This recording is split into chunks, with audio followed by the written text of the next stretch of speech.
I think my biggest highlight was the video of you going onto the grid. I'm not sure which round it was. I think it might be the 24 actually. And you're just like, holy shit! What? Oh my god! What is this?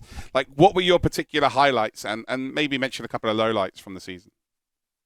Yeah, I mean, that was definitely a highlight, that video. I mean, I choke up a bit in that video. And the thing is, I wish I could have captured why that was, because we were coming by that little grandstand. I don't know what that chicane is called. Maybe it's like the Ford chicane or something, on the GP circuit.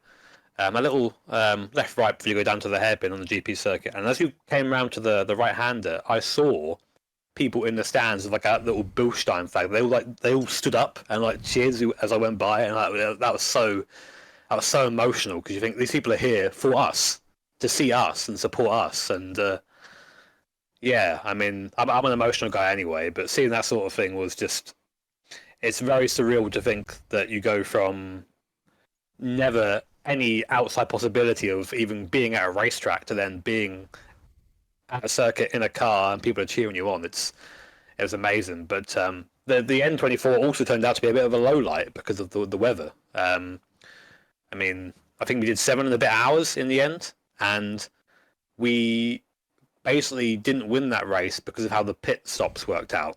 Oh. If we had stayed out a bit longer and not boxed when the red was red flag, or if we had, because our strategy was made for 24 hours, not for 7, we would just have been in the lead in that cycle, and we would have won that part of the race. So, like, for me, to have a second placing on my mantle, like, it doesn't count. Like, it doesn't count for anyone, that race, I don't think. But that's a story for another day. But I think, one of our best moments is when we had 0 issues at all. Everything went completely to plan, and we won by over a lap, including beating, I think, the Kobayashi car in our class.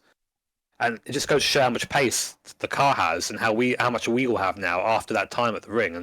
And Steve as well. I don't want to sit here and like tell everyone how great I am, but like Steve as well. What a driver, And it's people who have just come from nothing, and because of YouTube have been given these chances. And look how quick that we can be. Imagine giving that opportunity to someone who has even more raw talent, and putting them in a car and seeing what they could do.